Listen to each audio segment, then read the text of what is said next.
So welcome everybody. Welcome to the Teahouse chat.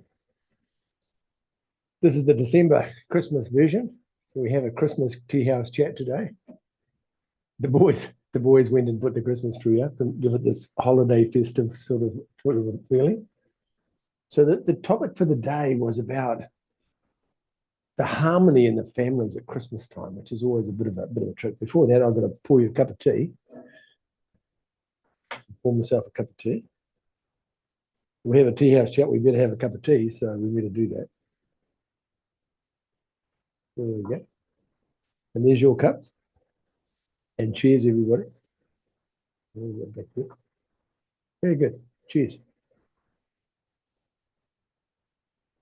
Oh, very good.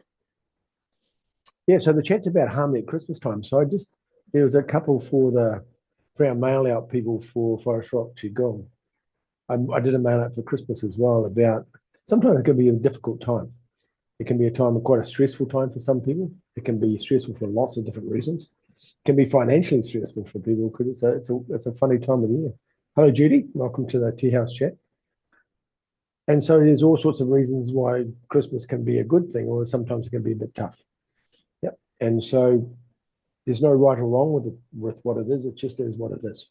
And as I say, it can be it's a funny time of the year. It can be a incredibly stressful time, and it's a really beautiful time. And Christmas itself, I think there's 50 different celebrations on Christmas Day around the world. 50 different kinds of celebrations on that one day.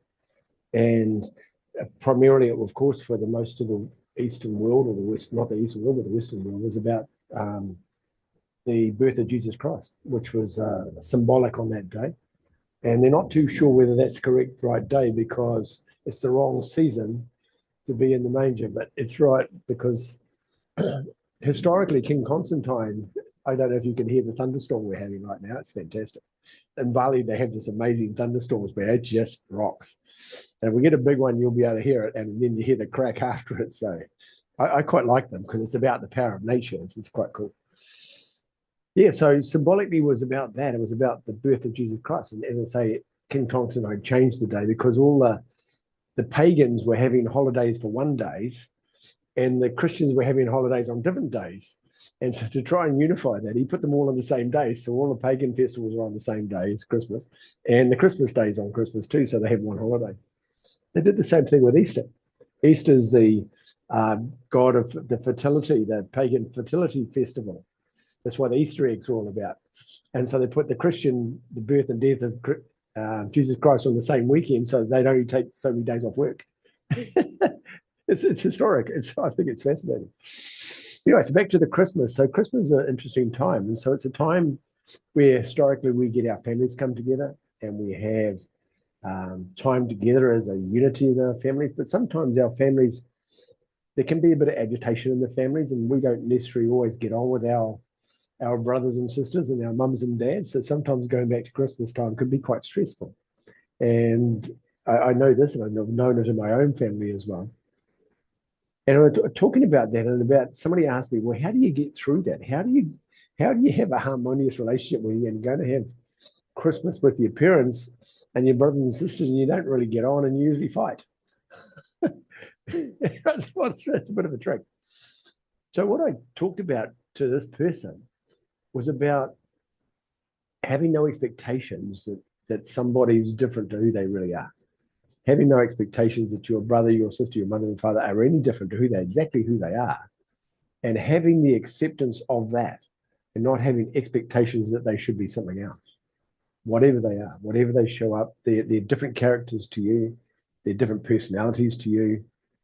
Generally, quite often, you would not pick their personalities or them to be friends. Some people are really close with their brothers and sisters, but I'm speaking more about the ones that aren't. And they're very different. And so it's about acceptance of self. If you can accept yourself for who you are, because we're not perfect, I'm not perfect. And I have to accept myself for my flaws. And part of that is accepting other people that they're not perfect either. And having the understanding of that takes away the judgment. So it's not so much I don't have judgment, I just have understanding, well, that's the way they think, it's different the way I think. I'm right in my mind, and they're right in their mind. And who am I to say any different? Because do I know whether I'm right is actually factually correct or not? Well, maybe you don't know. Maybe some things are, but we're willing to fight for them though, and they're willing to fight for theirs as well. It's a part of the harmony of that is self-acceptance, of accepting yourself for our warts and all, accepting ourselves for who we are, and then accepting them for who they are. And what I found really useful, and I want to share a story about my son, my older son, a Christmas story, and what's about it. And I thought it was really, really beautiful. And I've talked about this before, and it might not be in the Teahouse chats, but I've talked about it in the monastery school classes, the Forest Rock Monastery School class, about finding something that we all agree on, somewhere where, and I had this with my own mum, and it was easy to find things that we talked about that we agreed on than finding the things we didn't agree on, because it's pretty easy to find the ones we didn't agree on. And talk to the things. My mum liked rugby. She liked watching rugby. So I talk about the rugby to her. But we just didn't talk about different characters who played rugby because she had an opinion about each of them. But she liked the game. So we used to talk about that. She was a very keen rosarian. She used to win awards with her roses. Her roses were beautiful. Her rose garden was extraordinary. And so I talk about that. She liked reading books. So we talk about the books she read. So I talked about all the positive things that we could connect on. We didn't talk about all the other stuff. It's no point, because we're just going to argue if we start talking about. And I also gave up the idea that I need my mum to hear me. I need her to accept me. I need her to love me or care for me, and just be okay just to listen to what she's saying and not need to be heard. It took a little bit of letting go of this one. So I wanted my mum to hear me, because I wanted to feel seen by my mum, the one I love the most and the one who loves me. But I had to let it go and just accept that maybe she can't do that. Maybe she can't hear me, or chooses not to hear me, whichever one it is, it doesn't matter. And accept that's just who she is, and that's fine. And then go back to talking to her about things she liked. And I think it was a really valuable thing to do. And it was valuable in our relationship as from the father and from mother and son relationship. And to reconnect that, and not use a divide of our differences to divide and part. Same with my sister. I love my sister dearly, but we're very different. But I love her for who she is. And she is that person. And I remember when I was young, I had lots of judgment around her.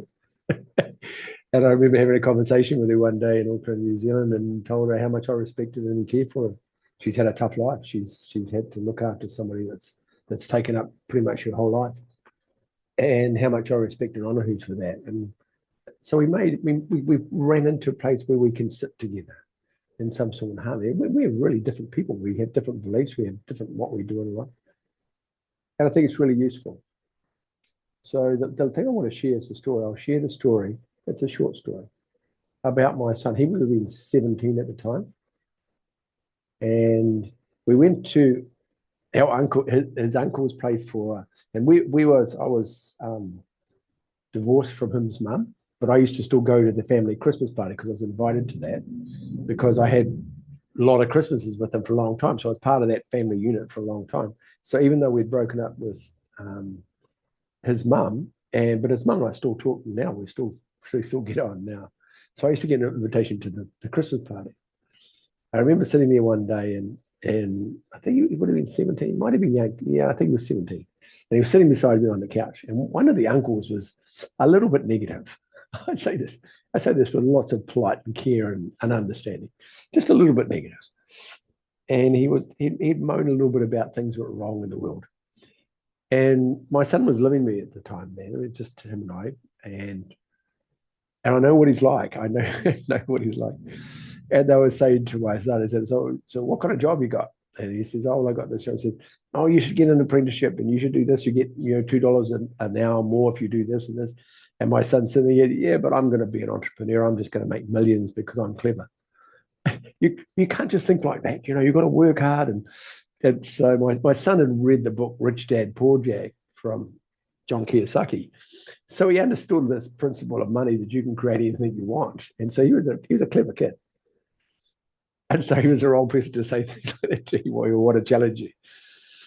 And he was sitting there and he was having a moan about something I can't remember. And I saw my son lean forward, and I was sitting on the couch with him. I turned around and said, "Oi, stop."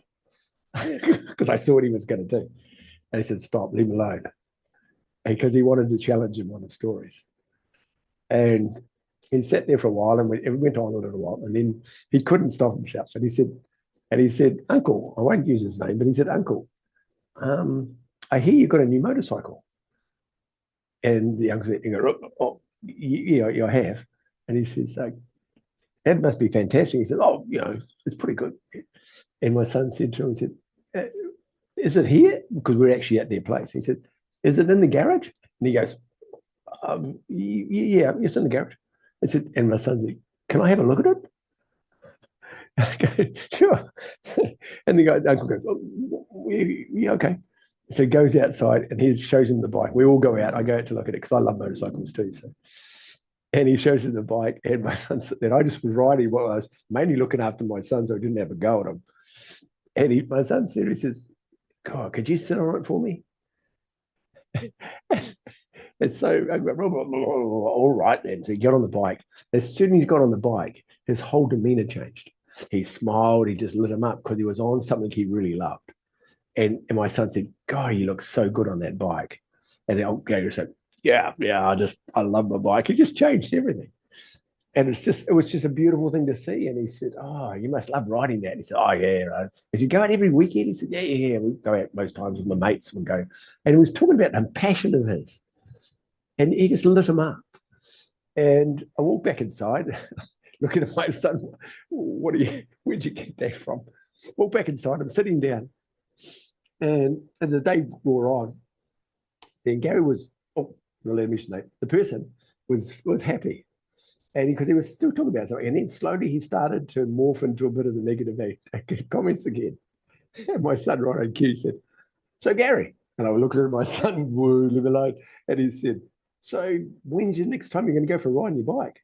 And he goes, next weekend. I said, oh, you must be so looking forward to that. And he goes, oh, yeah, I really love riding on my bike. He says, oh, it must be good going out with your mates riding your bike and being out in the open air. He goes, yeah, it was good. And it changed him again. And I looked at that, and I remember turning around to my son and said, who the hell taught you how to do that? And my son turned around, looked up, and he says, really, Dad? Do you really want to know? I didn't even know I did that.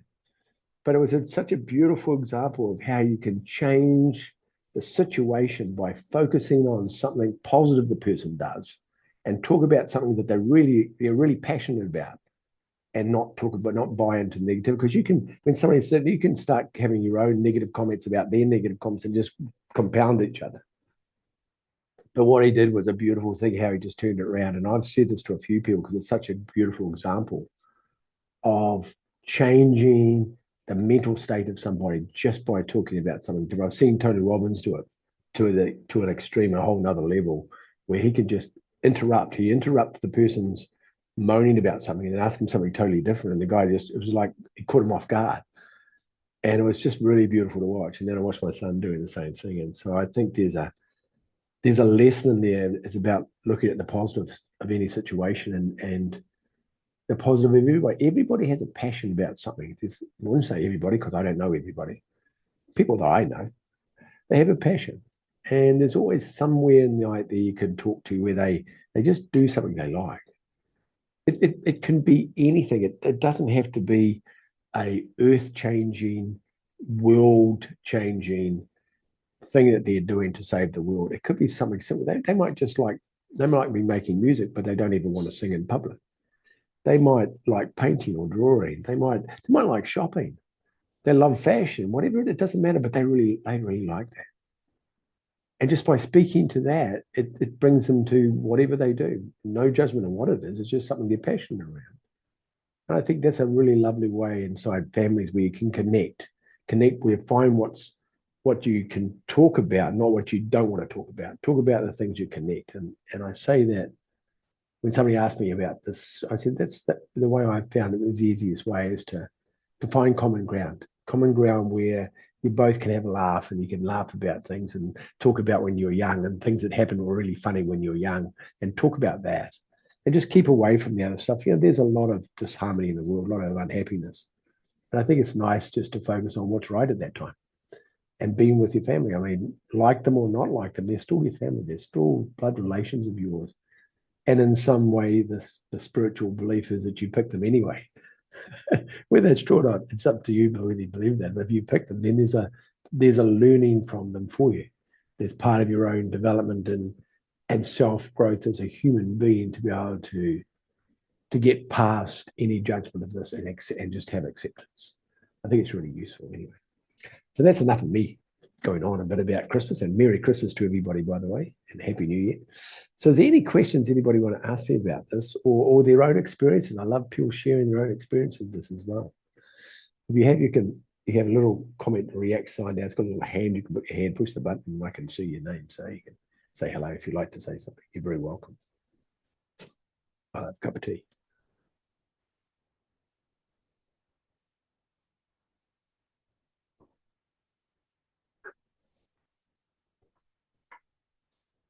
Quiet day today. Do you like going to your parents' place for dinner, or do you like having Christmas dinners at home? There you go. That's a question for you. Christmas at home or Christmas away, or Christmas with your parents, or Christmas with your family. Which one do you like? Come on, you can answer me. Come on, Sabrine, tell me which one it is. Well, for me, it's pretty easy because I live in Australia and my family is in Germany. So I'll stay home. It's pretty easy to work going out. It's a long way to go for Christmas dinner. Exactly. And it's too cold in Germany for Christmas. So I go there in summer. Yeah, I love it. Do they celebrate Christmas? Is Christmas a big thing for them in Germany? Oh, of course it is. It's huge. Yeah. Yeah. And sometimes I do miss the kind of the proper German cold Christmas. Yeah. But yeah, it's just different, I suppose, the hot Christmas. But do they have the traditional meals and everything in Germany? The Christmas meals and everything? Yeah. I think it's great. I think there's something special about the celebration. Whether it's whatever you believe in. I mean, it's turned into Santa Claus now, which is an interesting concept about Christmas, because that wasn't anything to do with Christmas anyway, but it's turned into that. But some of the old traditions they have around Christmas are really beautiful. I really like it. The best Christmas thing about in Germany is the Christmas markets. They're awesome. You can't beat them. They're so good. Very cool. Well, you'd have traditional Christmas. You have traditional beliefs about it as well. Do they have it? Do they talk about, when the Christmas trees and the things that are hang on the Christmas tree? Do they talk about what they're symbolic of in Germany, where they actually originated from? No, not really. Oh, there's a whole thing around Christmas for this. I went and studied it because I was intrigued about it. I was intrigued when I found out there was 50 other different celebrations. I wanted to know where the Christmas tree came from, where the Christmas decorations came from. Yeah, there's a whole lot of stuff on YouTube about it. It's fascinating. And I found out about Santa Claus because I wanted to understand about the Santa Claus and the reindeer and everything else. But I don't want to spoil it for everybody, but Santa Claus was an advertisement that Coca-Cola made up for St. Nicholas. It was their depiction of what St. Nicholas looked like with his red suit and the fluffy hat and the beard. And he was handing the Coca-Cola. You can go onto Santa Claus Coca-Cola ads and put that into Google or whatever your search engine, and then put your images, and you'll see the original photo of him sitting there with a can of Coke. That's where it started. It was an advertisement for Coca-Cola. And that's why it's red and white. So is the can of Coke. Wasn't Father Christmas there before Coke? If Father Christmas, no, St. Nicholas was. But the picture of what he looked like was animated by Coca-Cola. St. Nicholas existed, but not in a red suit with a white beard and the red and white can of Coke. Isn't that fantastic? I would have thought that he was around before Coke, but maybe no, St. Nicholas was, but not Santa Claus. Santa Claus was created by St. Nicholas because he's St. Nick. He's St. Nick. That's who he was depicted as. Oh, it's fantastic, the whole story around it. So, and it's interesting that something like that, it's all about the presents in your stockings and all that sort of stuff, and why the socks and what the presents for, and why the Santa Claus, and why you give him biscuits and food and all of that. There's a whole symbology around that, which is remarkable. I don't really want to go too much into that, but you can find it all out. Ask about the origins of Santa Claus and Christmas and where they all come from. And there, you can go to ChatGPT, it'll tell you all the answers of that anyway. So it's fascinating. And especially the things that are hanging on the Christmas tree, what those red bubbles represent. That's all right. I'll leave it with you. So we're not here to discuss the pros and cons of Christmas, but it's just an interesting thing to understand. If we're going to celebrate something, understand what the celebration is. And I'll go back to the birth of Jesus Christ, who was an extraordinary human being or a saint that came onto this planet. Extraordinary human being. And there's documentation of him outside of the Bible. There's historical talkings about him that aren't just in the Bible. He was definitely here. Extraordinary character. Yeah, and so I like that. I like that he came into the world and tried to make a change in the world, bringing philosophies into the world about the biblical philosophies that were handed down to the scriptures through Moses and came in to reinforce those stories. And I think it's fascinating, the whole concept of that. Yeah, it's pretty now. It's very, if you go to a shop now, it's really hard to find a card, a Christmas card that actually has Jesus Christ on it. Now they just have Santa Claus and Christmas trees. It's almost like completely overrun by the Santa Claus models taken over. As I say, it wasn't even that to start off with. So